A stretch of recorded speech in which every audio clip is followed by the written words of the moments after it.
Hi everyone, my name's Tom Beach. I'm the Work Package 1 leader for the Accord project, and today I'm going to tell you about the Accord Semantic Framework. The Accord Semantic Framework consists of our blueprint for what an automated, digitized building permitting system should look like.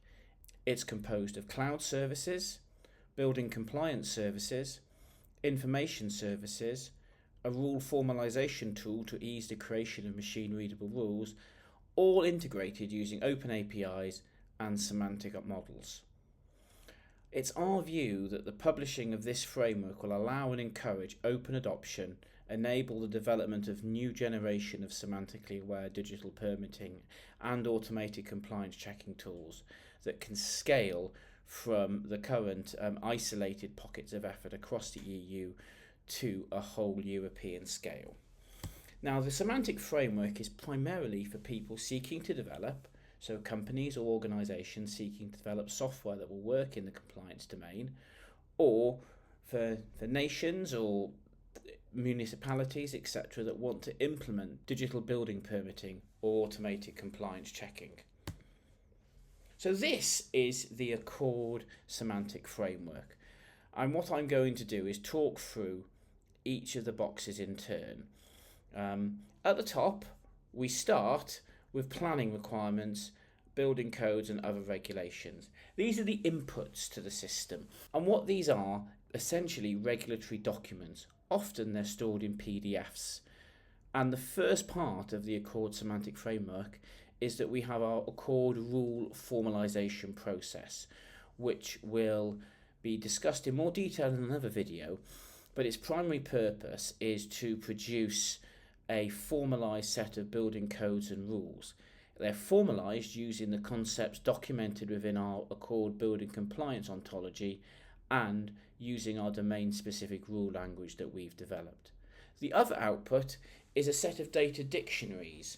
Now, these data dictionaries map between the terms used in these regulatory documents and the terms used in building models or other models.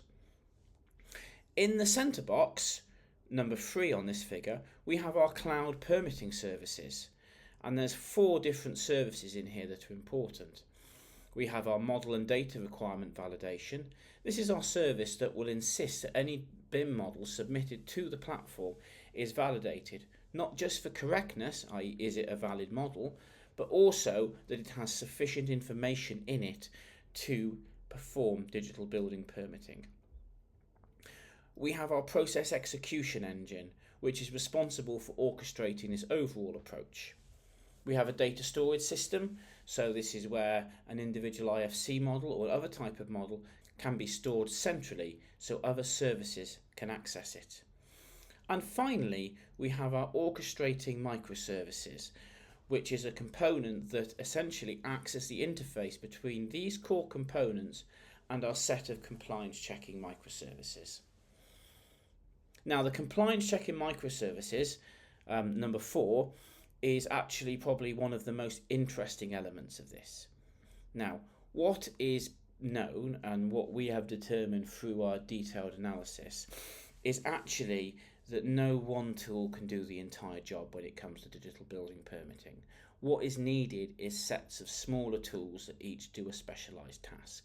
Think of this as like geometric checking, i.e. checking the widths of doors and the widths of corridors, is different to energy checking, is different to material checking. And trying to build one piece of software that does all of those things simply isn't practical. So instead, we can treat each one of those software tools as a microservice that performs one element of the compliance checking process. The final element is information services. Now, these information services are the access points for external repositories of information. Now, from our analysis, what we've determined is that it's quite common for microservices to need access to other bits of information. You might need to, say, access a sample set of building U values. You might need to access data about material compliance, etc. So we foresee as part of the framework a set of information services that can be used to provide information to our compliance checking microservices. And key things here is that we have a set of open APIs. So one of the things that we are focused on in Accord is making sure that all this is developed and delivered with a set of open APIs, allowing others to build on what we've done at a later date. Now, this is our semantic framework, but how did we actually come up with this? So when we first drafted the Accord project proposal, we had an initial view based on the experience of the consortium, which was quite significant in this field. Following the actual start of the project, we sought to not only validate but update that framework. So we conducted a landscape review where we searched all existing implementations of compliance checking, previous projects that had done digital building permitting, etc. We also surveyed the industry, so we sent a survey out across the EU and we got a large number of responses. We also surveyed existing standards that were relevant. Additionally, we took the user requirements for our demo cases and used them in deriving this updated framework. To go into a little bit more detail, as part of our landscape review, we reviewed 29 existing academic studies into either digital building permitting or automated compliance checking. We reviewed 20 existing software tools that were available that perform elements of the digital building permitting or automated compliance checking tasks. We looked at 9 existing projects across the EU, including our 2 sister projects, and analysed their strategies and what they were doing.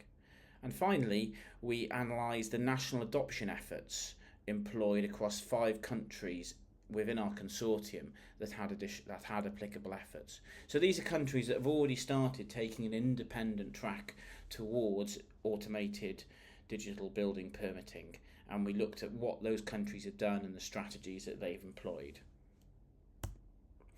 We also did a state of the industry survey. This built on previous work from the Building Smart Regulatory Room and DCOM, which was a network in the UK. It focused on understanding the views of members of the industry, so both on the side of designing buildings and on the side of assessing buildings. It sought to understand the possible adoption and benefits of digital building permitting and automated compliance checking, and how to achieve wider adoption of this. A total of 472 responses were received. The survey gave us many results, and I'm going to just quickly summarise 2 of them here. The first was a vision towards partial automation with human oversight, and this was a very clear message we got back from the survey.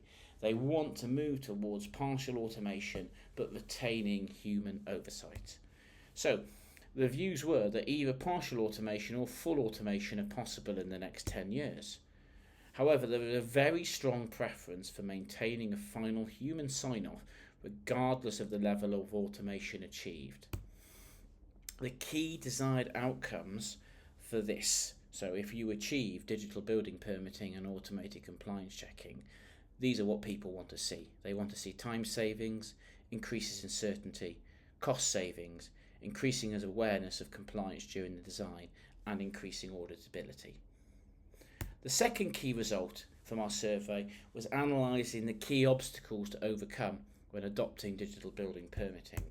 And we found here that some of the key obstacles were differing process between territories and countries, lack of digital skills within regulatory bodies, lack of software tools, and no standard specification of design documentation. And this led us to identify from the survey responses key requirements which were all integrated into the Accord semantic framework. We wanted a standardised submission process, the ability to link BIM and GIS, intuitive user-friendly interfaces, extensive training and support, open access to high-level result data, and simple, clear processes. The semantic framework is going to be critical in the later stages of the project. It's informed the development of the building compliance ontology. It's informed the development of the manual, hybrid, and NLP-based formalization methodology and the supporting rule formalization tool. Finally, it will also provide and has provided the starting point for the detailed design of the Accord Cloud platform, which will be discussed in a later video.